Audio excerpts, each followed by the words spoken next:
my story begins actually with like a little bit of a preface. It begins with New Year's Eve.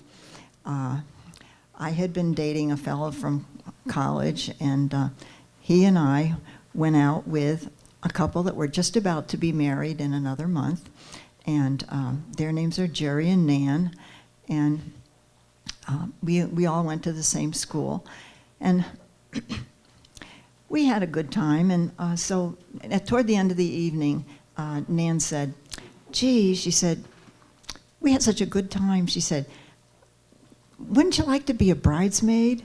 She said, "I can still get another dress." So I said, "Okay, that sounds like a plan."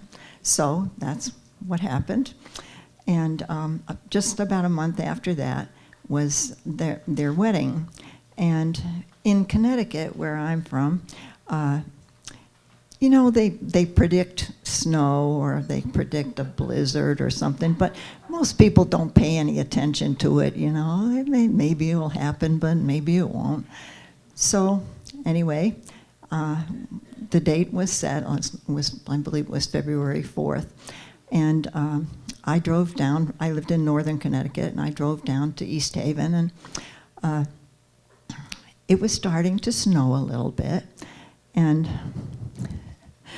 so the first thing that we did was we had practiced walking down the aisle, and as bridesmaids and ushers. So when I got over to the church, there was this tall guy, and he was like, I don't know, he was either shrinking or getting taller or something.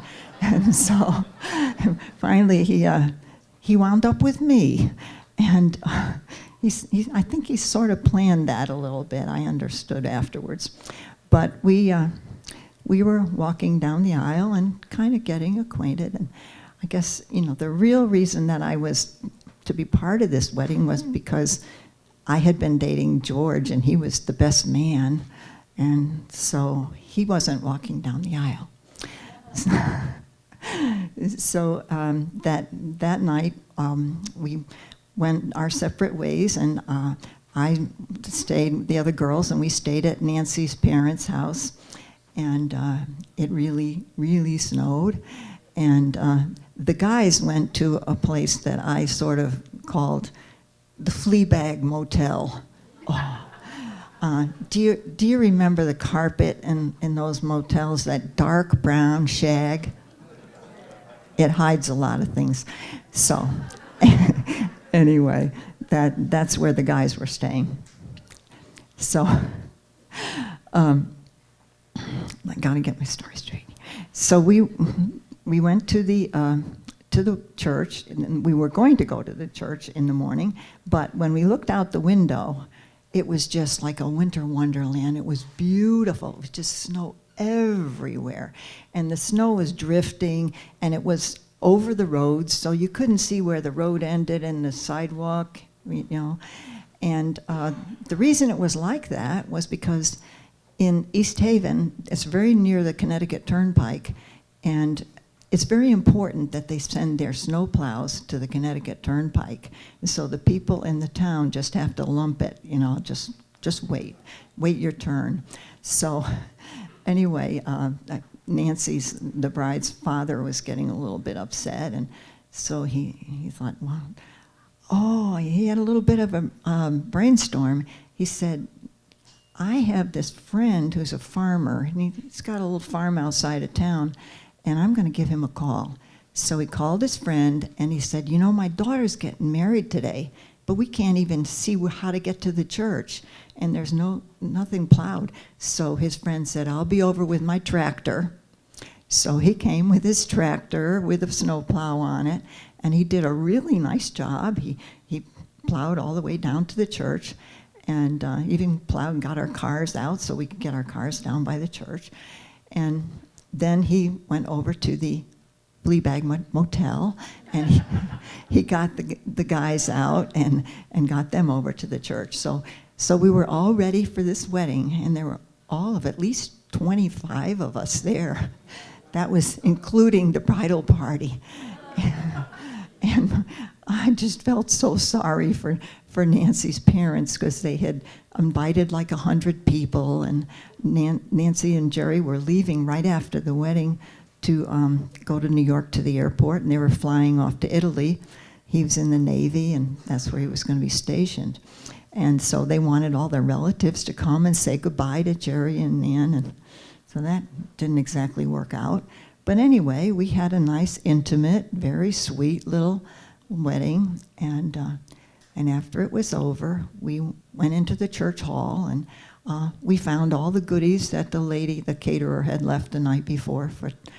That was very thoughtful of her to do that, so that we had food, and the DJ had left his equipment and his music and everything. So we were dancing, and I found out this guy Al was really a pretty good dancer, and I wasn't, but he was, and so we had a nice little reception, and so after a while we decided, well, I guess maybe we better break this up.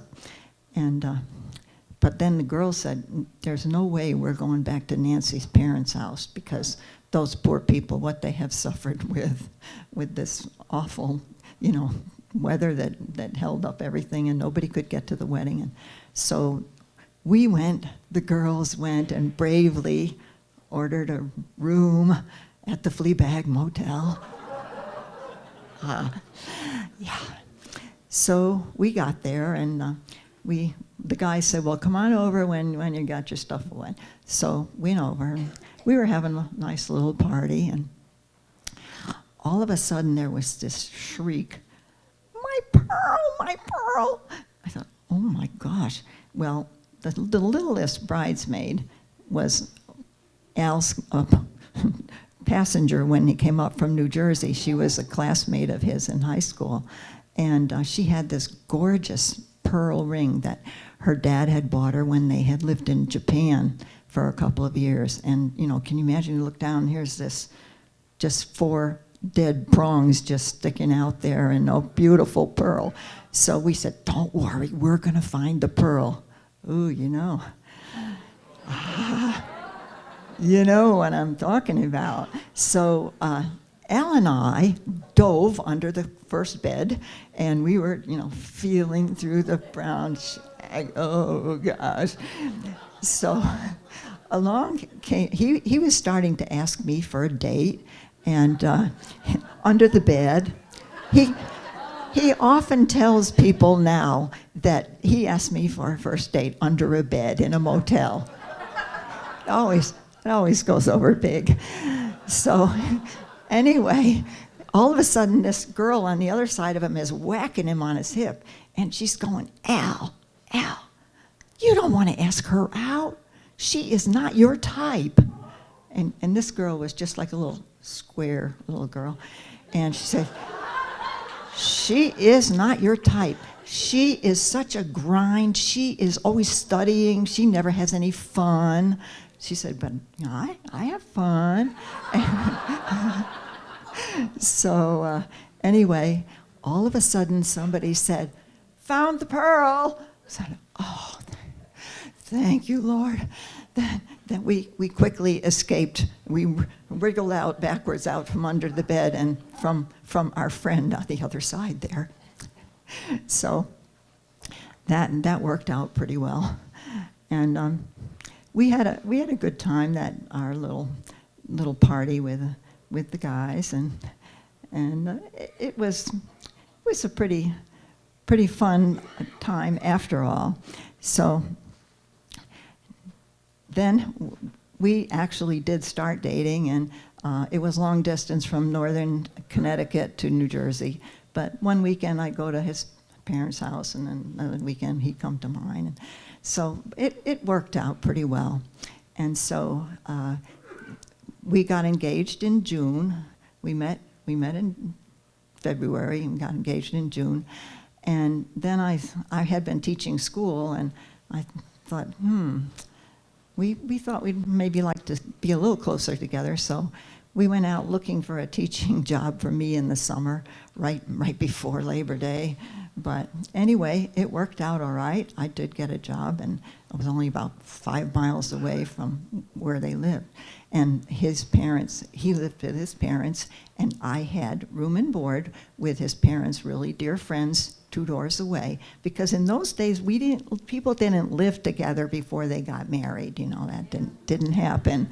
And so that's how we lived. And now we have been married 58 years, and love changed it.